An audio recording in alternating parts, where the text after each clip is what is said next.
di pa ako nakikilala, isi-share ko lang yung konti kong buhay nung ako'y wala pa pong Diyos.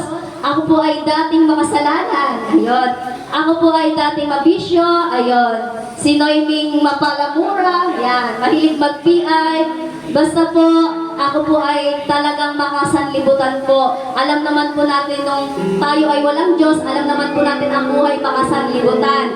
Pero sa biyaya, sa grasya ng Panginoon, ako po ay nagpapasalamat sa Kanya. Dahil po ay inilagay niya po ako dito. Hindi po ako makakatayo sa harapan niyo, kundi dahil po sa ating Panginoon. Dahil sa biyaya na po talaga. Kaya kung iisipin ko, mga kapatid, nung buhay ko noon na madilim, walang patutunguhan, napaka-imposible pala na mababago pa ba ako? Sa ating mga pananaw, pwedeng sabihin natin imposible, pero sa Diyos wala pong imposible. Kaya mga kapatid, may mga nararanasan man po tayo sa ating buhay. Ano man yung mga pinagdadaanan natin, alam po ng Panginoon yan. Marami man pong mga distraction, marami man pong mga nagda-down sa atin dahil po sa ating pananampalataya, dahil po sa ating pagsunod sa Panginoon, huwag niyo po silang titignan. Sapagkat kung sabi nga ng Panginoon, kung saan ka mahina, doon ka niya palalakasin. Kung sa bagay na yan na nanghihina ka, palalakasin ka pala ng Panginoon. Alam niyo ba mga kapatid, may pangako po ang Panginoon sa bawat isa sa atin. Alam niyo po ba ang sabi ng Panginoon sa Isaiah 41:10? Ako ay sasayo, huwag kang matakot. Ako ang iyong Diyos, hindi ka dapat mangamba.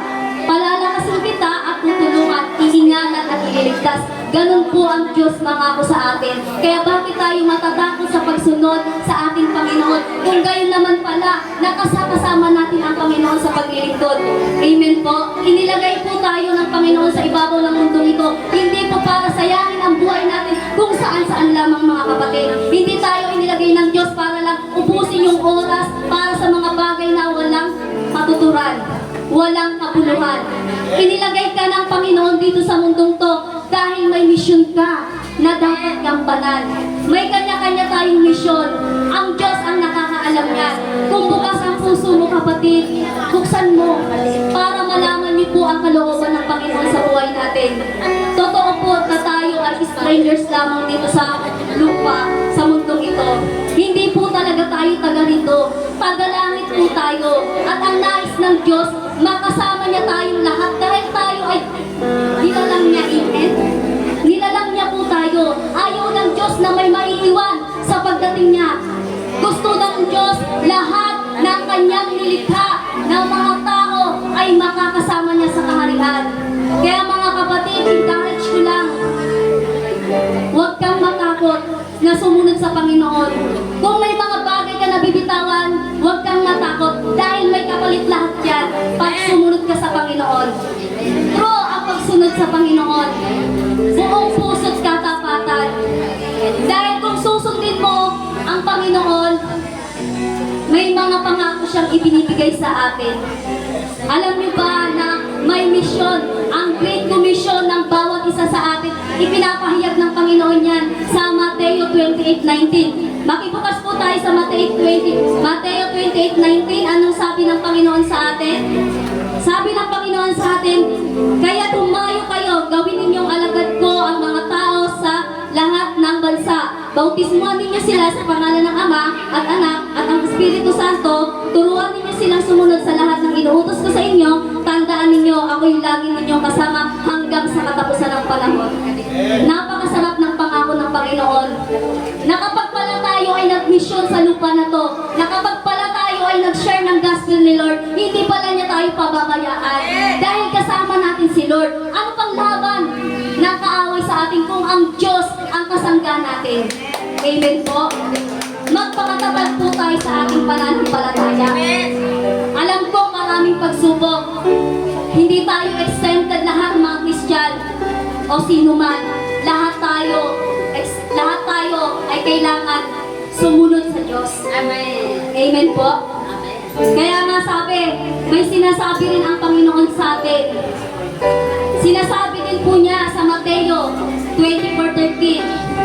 Ngunit ang mananatiling tapat hanggang wakas ang siyang maliligtas. Kaya kung ikaw kapatid, sa oras na to naririnig mo ang salita ng Diyos, manatili kang tapat sa paglilingkod dahil makakasama natin siya sa kaharian ng langit. Amen. Mga kapatid, napakabuti ng Panginoon. Sa buhay ko, sa buhay ng aking mga pastor, sa buhay ng bawat isa sa atin. Amen. Hindi nagkulang ang Diyos. Lahat, sinustay niya ang lahat ng pangangailangan natin. Ano pa't ibigay natin ang buhay natin sa Kanya. Ialay natin ang buong buo na walang pag-aalinlangan ang ating buhay. Upang sa gayon, hindi tayo maiiwan dito sa lupa. Amen. Kaya maraming salamat mga kapatid. Salamat sa Diyos. Salamat sa pagsama sa atin ng Panginoon, sa banal na Espiritu, sa bawat isa sa inyo, maging sa ating pastor. Salamat sa inyo. Kaya, pwede bang, may oras pa naman siguro, pwede po ba tayong tumayo? Amen. Praise God. Gusto ko po na ang awitin na to, pasalamatan natin ang Panginoon. Ayun. Sa pamamagitan ng awit na to, pasalamatan natin ang Diyos dahil ang Diyos kailanman ay hindi magbabago. Kaya mga kapatid, damhin nyo ang presensya ng Diyos. Ang awit na to ay sambitin nyo lahat ng pasasalamat nyo sa Panginoon. Hallelujah!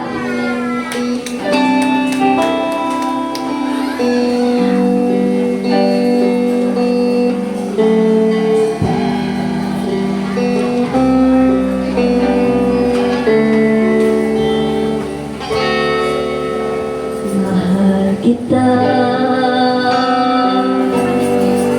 walang hanggan ang iyong biyaya, buong buhay, hawak mo sa iyong kamay, wala sa aking pagmula, hanggang sa pag-ibig, awitin ko ang kabutihan ng Diyos. Ay tapat sa aking buhay, ika'y mabuti magpagkailanman, hanggang ako'y nabubuhay, awitin ko ang kabutihan ng Diyos. Pag-ibig mo, siya gabay sa kasakitan at nagyayman sa gitna ng kalindigan. Sayang ikaibigan, o Diyos aking Ama, at ako'y buhay sa kabutihan ng Diyos. Ika'y tapat sa habang buhay, ika'y mabuting mapagkailanman, hanggang ako'y nabubuhay, aawitin ko ang kabutihan ng Diyos.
Diyos ang kapulihan ng lahat, pati ang pasasalamat. Amen. Amen.